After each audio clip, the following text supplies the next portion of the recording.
नमस्कार, न्यूज़ 24 देख रहे हैं आप और आपके साथ मैं हूं सऊद मोहम्मद खालिद। जी हां, ये गुलमर्ग है और धरती की जन्नत कश्मीर इस वक्त बर्फ की चादर से ढकी हुई है। यहां पर हर तरफ पेड़ पौधे, नदियां, सड़क, सब कुछ सफेद रुई की चादर से नहा उठे हैं। सड़कों पर कई इंच की मोटी बर्फ की परत इकट्ठा हो गई है। न्यूज़ 24 बर्फबारी के रोमांचित कर देने वाले सफर पर आपको ले जाने वाला है। यह सफर गुलमर्ग से टनमर्ग के बीच का है। जरा शुरू कीजिए।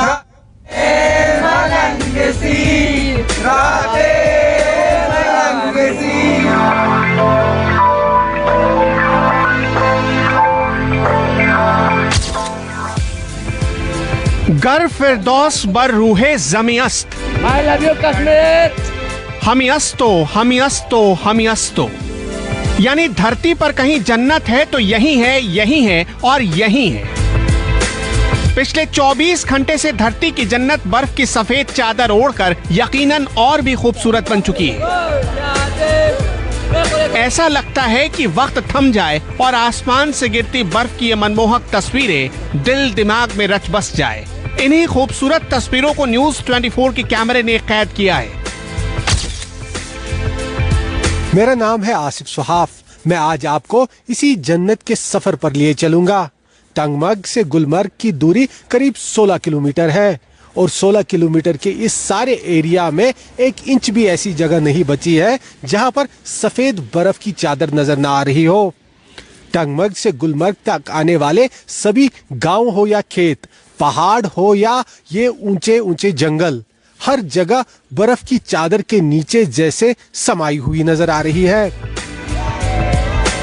सफर की शुरुआत सुबह से हुई। टनमर्ग से गुलमर्ग जाने वाले रास्ते का हाल ऐसा था। हम गुलमर्ग की तरफ निकल पड़े थे। पेड़ों की टहनियों से बर्फ की मोटी मोटी परत लटक रही थी। घरों की छतों पर बर्फ की मोटी चादर बिछी थी। गुलमर्ग के रास्ते में पड़ने वाले गांव दूर दूर तक नजर नहीं आ रहे थे।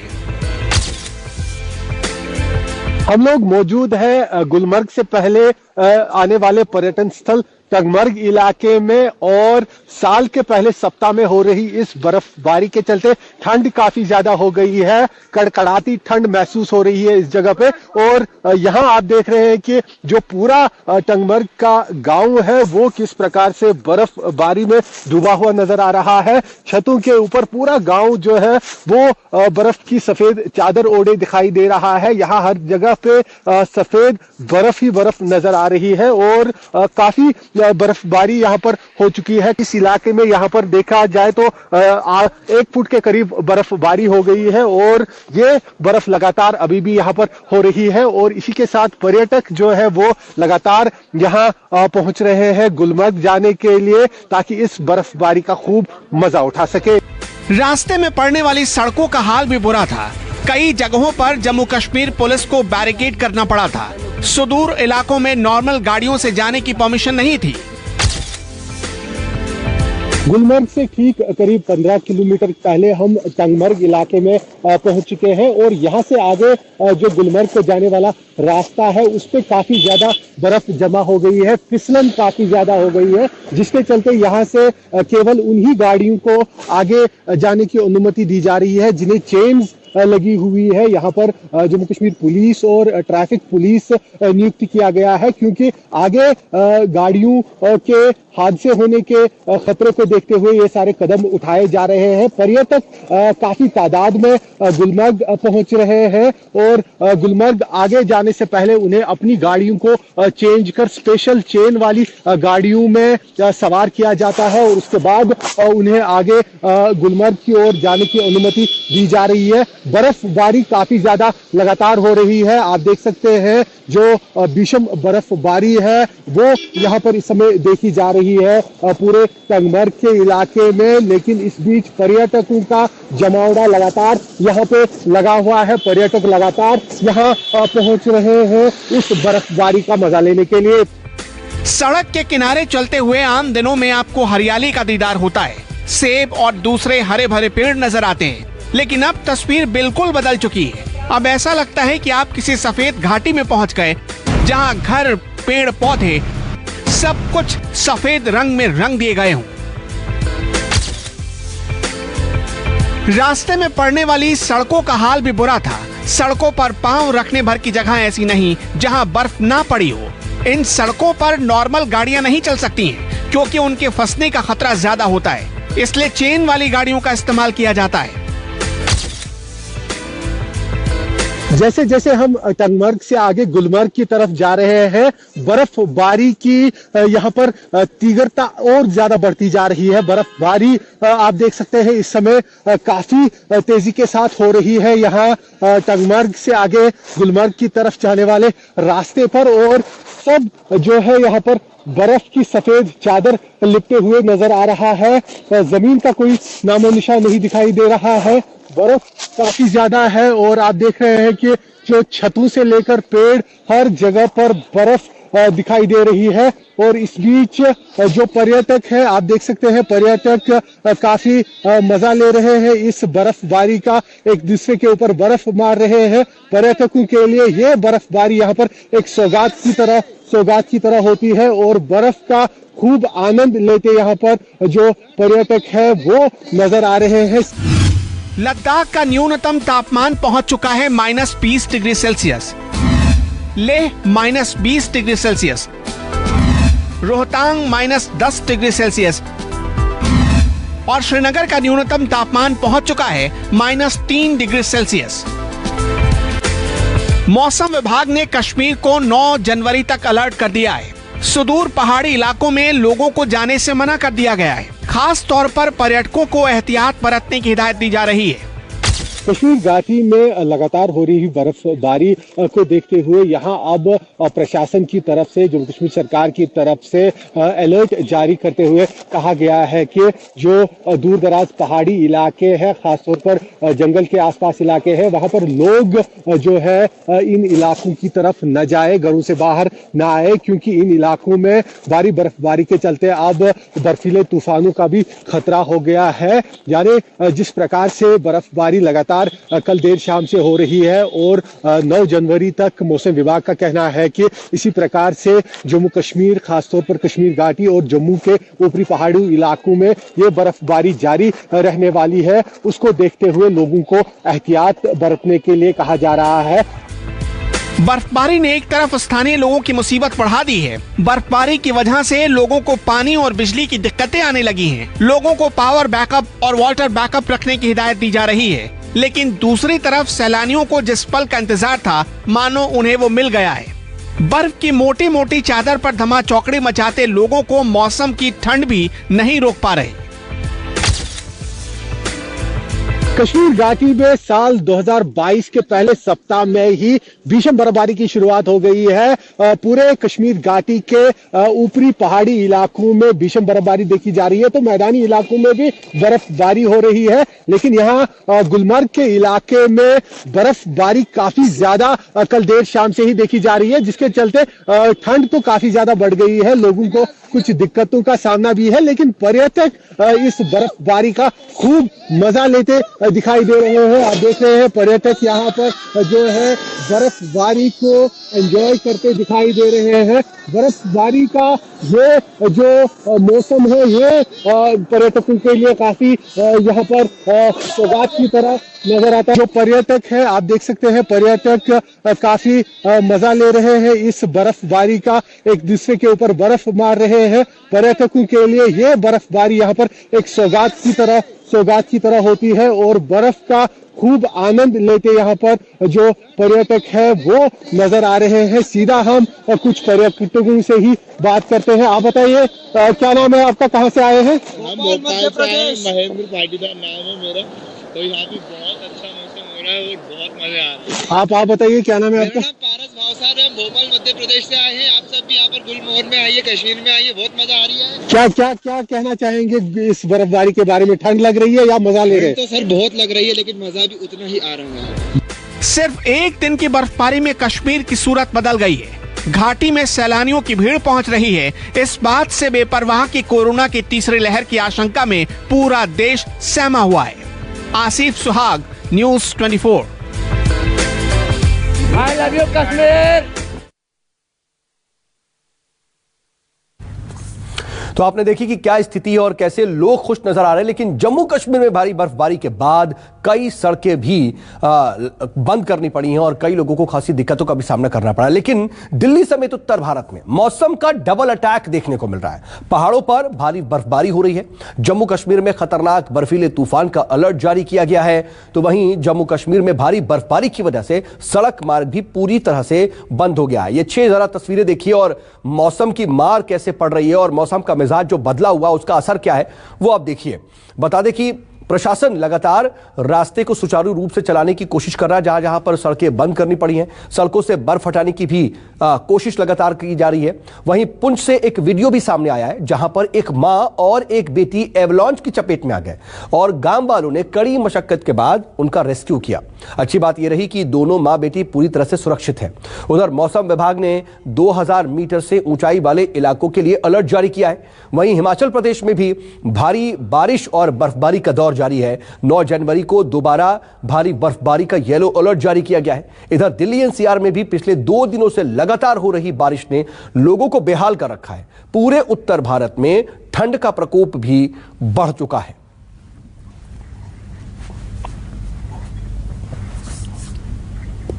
और देखिए इस वक्त आ रही एक और बड़ी खबर आपको बता दें। दरअसल यूपी की सियासत से जुड़ी बड़ी खबर यह है कि उत्तर प्रदेश के डिप्टी सीएम केशव प्रसाद मौर्य का यह दावा है कि अखिलेश के अपनों ने उनसे यह कह दिया है कि 2022 उनके हाथ से निकल चुका है। केशव मौर्य ने कहा है कि अखिलेश के अपने पहले ही हार स्वीकार कर चुके हैं।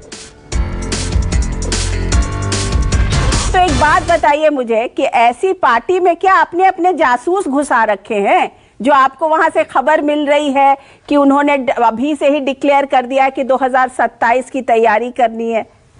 मतलब आपके जासूस वहां भी घुसे हुए हैं क्या?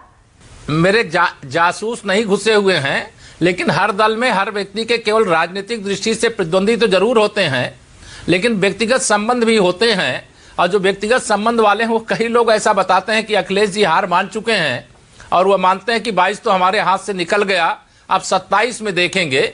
जो बात उन्हें 10 मार्च को कहना चाहिए था उन्होंने 8 जनवरी को कह दिया, यानी चुनाव से पहले उन्होंने अपनी पराजय स्वीकार कर लिया। उनके साहस की सराहना करते हुए इस बात के लिए मैं उनको बधाई देता हूं। और ये पूरा इंटरव्यू आप देख सकते हैं आज रात 8:56 पर।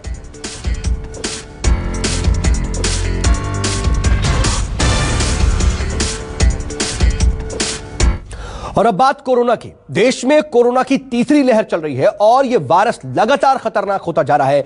बीते 24 घंटे की अगर बात कर ले तो कोरोना ने देश में नया रिकॉर्ड कायम कर लिया है। जो नए आंकड़े स्वास्थ्य मंत्रालय की तरफ से जारी किए गए हैं वो डराने वाले हैं। बीते 24 घंटे के दौरान देश में 1,59,632 नए मामले सामने आ गए और इस दौरान 327 लोगों की मौत हो गई है। सबसे ज्यादा हालत दिल्ली और मुंबई की खराब है। इन दोनों ही शहरों में कोरोना के केस 20-20 हजार के भी पार हो गए हैं। दिल्ली में जहां 20,181 नए मरीज पाए गए तो वहीं मुंबई में 20,318 कोरोना मरीज पाए गए हैं। और महाराष्ट्र के आंकड़ों की बात करें तो सबसे ज्यादा केस महाराष्ट्र में ही मिल रहे हैं।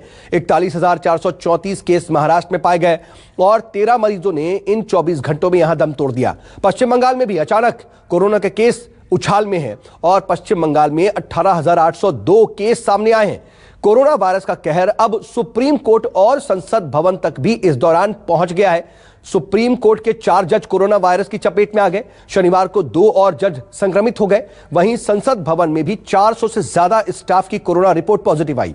कोरोना की तीसरी लहर के दौरान पहली बार 1.5 लाख से ज्यादा मामले देश के सामने आए हैं और इसके पीछे वजह बताई जा रही है ओमिक्रॉन अब तक 27 राज्यों में फैल चुका है और इस वेरिएंट के कुल मरीज 3,627 हो गए।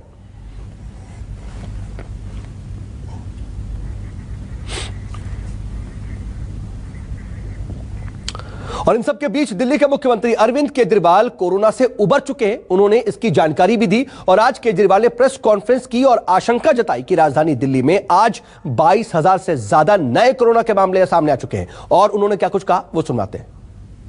कल वाला जो हेल्थ बुलेटिन था उसमें लगभग 20,000 के करीब केसेस आए थे और आज शाम को जो हेल्थ बुलेटिन आएगा उसमें लगभग 22,000 केसेस, पिछले 24 घंटे के 22,000 केसेस आएंगे। तो डेली बहुत तेज़ी से केसेस बढ़ रहे हैं, जो एक चिंता का विषय तो है, लेकिन जैसे मैंने पहले भी बोला था घबराने की बात नहीं है। पैनिक करने की कोई ज़रूरत नहीं है, घबराने की कोई ज़रूरत नहीं है, डरने की कोई ज़रूरत नहीं है, लेकिन जिम्मेदारी के साथ काम लेने की ज़रूरत है। जो मैं बार बार बोल रहा हूँ कि मास्क पहनना सबसे ज़रूरी है, मास्क पहनना सबसे ज़रूरी है। कई लोग मेरे से प्रश्न पूछ रहे हैं लॉकडाउन लगेगा। हम लॉकडाउन नहीं लगाना चाहते, लॉकडाउन नहीं लगेगा अगर आप मास्क पहनोगे तो। और इन सबके बीच बीते 24 घंटे के दौरान जिस तरह से दिल्ली में कोरोना के केस बढ़े हैं, उस हिसाब से यह लग रहा है कि जल्द ही यह आंकड़ा एक दिन में 25,000 के भी पार जा सकता है। और दिल्ली में हालात इसलिए भी भयानक हैं क्योंकि 8 महीने बाद पॉजिटिविटी रेट 20% तक पहुंच चुकी है। दिल्ली के बंगाली मार्केट से न्यूज़ 24 संवाददाता की एक रिपोर्ट आपको दिखाते हैं। दिल्ली में वीकेंड कर्फ्यू का आज दूसरा दिन है और आज भी दिल्ली के अलग अलग जो बड़े मार्केट हैं, छोटे मार्केट हैं, सभी जगहों पर सन्नाटा पसरा हुआ है। अभी भी आंकड़ों में कमी नहीं आई है, जबकि आंकड़े लगातार उछाल मार रहे हैं। अब दिल्ली की अगर बात की जाए 24 घंटे में 20,000 से ज़्यादा कोरोना संक्रमण के मामले सामने आए, जबकि 7 लोगों की मौत हो चुकी है। ऐसे में प्रशासन की चिंता लगातार बढ़ती जा रही है कि आखिर किस तरह से और कैसे इस संक्रमण को रोका जाए, क्योंकि यह संक्रमण लगातार बड़ी तेजी से दिल्ली और दिल्ली के आसपास के इलाकों में फैल रहा है। ऐसे में वीकेंड कर्फ्यू का ऐलान किया गया। आज दूसरा दिन है, मार्केट में सन्नाटा पसरा हुआ है। इस वक्त हम मौजूद हैं दिल्ली के बंगाली मार्केट में और बंगाली मार्केट के बारे में हर दिल्ली वासी जानता है कि किस तरह से यहाँ पर भीड़ भाड़ ज़्यादा होती है। लोग हर रोज़ मर्रा की ज़िंदगी में जो भी इस्तेमाल होने वाली चीज़ें हैं वो ख़रीदने के लिए यहाँ पहुँचते हैं और अब पहुँचते थे। ऐसे में आज रविवार का दिन है और 9 बजे का ये वक्त है, लेकिन आज यहाँ पूरी तरह से सन्नाटा पसरा हुआ है। मार्केट से बाहर की तरफ जैसे ही आप निकलेंगे, पुलिस ने बैरिकेडिंग भी लगा के रखी है कि लोग इस मार्केट की तरफ ना आए, सड़कों पर कम से कम निकले और जो सड़कों पर निकले वो एसेंशियल सर्विस से जुड़े हुए होने चाहिए। लोगों को लगातार हिदायतों के बावजूद अभी लोग संभलने के लिए पूरी तरह से तैयार नहीं है। ये वजह है दिल्ली में आंकड़ा 20,000 के पार पहुंच चुका है, 7 लोगों की मौत हो चुकी है। वीकेंड कर्फ्यू का आज दूसरा दिन है। सोमवार सुबह 5 बजे तक ये वीकेंड कर्फ्यू रहेगा। अब देखना है कि क्या हालात सोमवार के बाद आंकड़ों में क्या कुछ तब्दीली आती है, हालात बदल पाते हैं या नहीं। कैमरामैन अविनाश कुमार के साथ दीपक दुबे, न्यूज़ 24 दिल्ली। और इस बीच एक और अहम खबर आपको बता दें, कोरोना से जुड़ी हुई ही। दरअसल कोरोना पर आज प्रधानमंत्री नरेंद्र मोदी एक बड़ी बैठक करने जा रहे हैं और इस वायरस के बढ़ते केस पर पीएम आज शाम 4:30 बजे बैठक करेंगे, मंथन करेंगे। बता दें कि नीति आयोग और स्वास्थ्य विभाग के साथ प्रधानमंत्री नरेंद्र मोदी इस बैठक में शामिल होंगे और केंद्रीय सचिव भी इस बैठक में मौजूद रहेंगे। पूरे हालात की समीक्षा करेंगे प्रधानमंत्री नरेंद्र मोदी और उसको देखते हुए क्या कुछ नए और कड़े कदम उठाए जा सकते हैं, इस पर सबकी नजरें हैं। लेकिन जिस तरीके से रिकॉर्ड तोड़ बढ़ोतरी हो रही है कोरोना के मामलों में, वो वाकई चिंताजनक है। और स्थिति को देखते हुए प्रधानमंत्री नरेंद्र मोदी आज रविवार के दिन भी ये एक बड़ी बैठक करने वाले हैं। और इन सबके बीच एक और चिंताजनक खबर सामने आ रही है। दरअसल कोरोना की तीसरी लहर जनवरी से तीसरे हफ्ते से अपने पीक पर हो जाएगी और ऐसा आईआईटी कानपुर का दावा है। और इसीलिए इस लहर में केस पिछली बार के मुकाबले कई गुना ज्यादा बढ़ने का अनुमान लगाया गया है। इस दावे के मुताबिक बता दें कि आईआईटी कानपुर के रिसर्च में जो दावा किया गया है वो हम आपको दिखाने की कोशिश भी कर रहे हैं। कोरोना की तीसरी लहर का पीक आने वाला है, इसमें यह बात कही गई है। यह कहा गया है कि जनवरी के तीसरे हफ्ते से केस बेतहाशा बढ़ जाएंगे और हर रोज 5 लाख से ज्यादा केस आने का अनुमान लगाया गया है और दूसरी लहर के मुकाबले ज्यादा होंगे नए केस और मार्च से कोरोना केस की स्थिति में सुधार होने की उम्मीद इस रिसर्च में जताई गई है।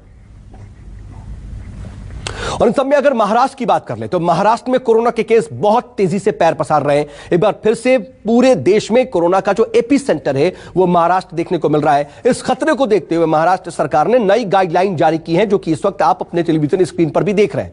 नए नियमों के मुताबिक अब रात 11 बजे से सुबह 5 बजे तक कर्फ्यू रहेगा। 15 फरवरी तक स्कूल कॉलेज बंद कर दिए गए हैं। इसके अलावा होटल, रेस्टोरेंट और सिनेमा हॉल में 50% क्षमता अनिवार्य कर दी गई है और शादी समारोह में 50 लोगों के ही शामिल होने की जो परमिशन है वो दी गई है। मुंबई में नए कोरोना के केसों की अगर बात कर लें तो उसका आंकड़ा 20,000 के भी पार पहुंच चुका है। इसीलिए एक साथ 5 लोग ही मुंबई में अब निकल सकेंगे, इसकी इजाजत है।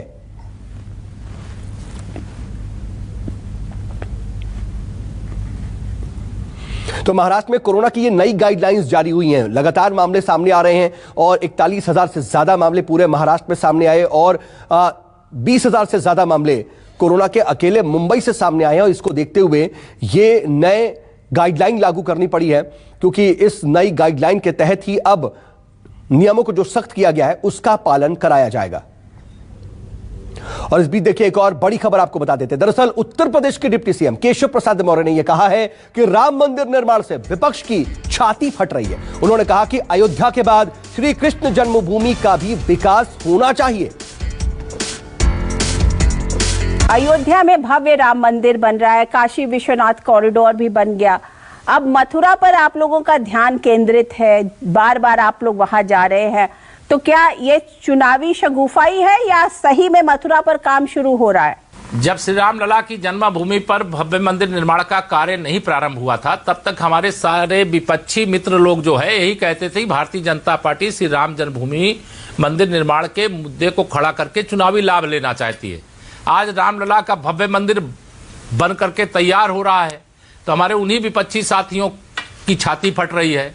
तो अगर अयोध्या जी का विकास हो गया, काशी का विकास हो गया, प्रयागराज में 24 करोड़ लोगों ने प्रयागराज के कुंभ में डुबकी लगा करके प्रयागराज का विकास हो गया, तो मेरे कन्हैया की जन्मभूमि का विकास क्यों नहीं होना चाहिए? कन्हैया जी के मथुरा वृंदावन का विकास क्यों नहीं होना चाहिए?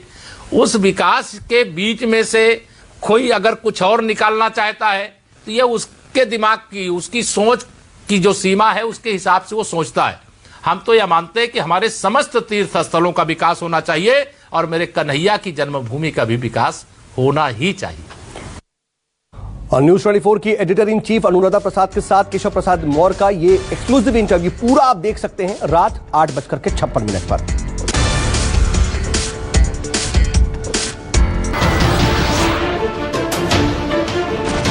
नमस्कार, मैं हूं मानक गुप्ता। अगर आपको हमारा ये वीडियो पसंद आया हो तो इसे लाइक और शेयर जरूर करें और हां, हमें सब्सक्राइब और फॉलो करना ना भूलें ताकि आप देश और दुनिया की कोई खबर मिस ना करें। तो जुड़े रहिए हमारे साथ और देखते रहिए न्यूज़ 24।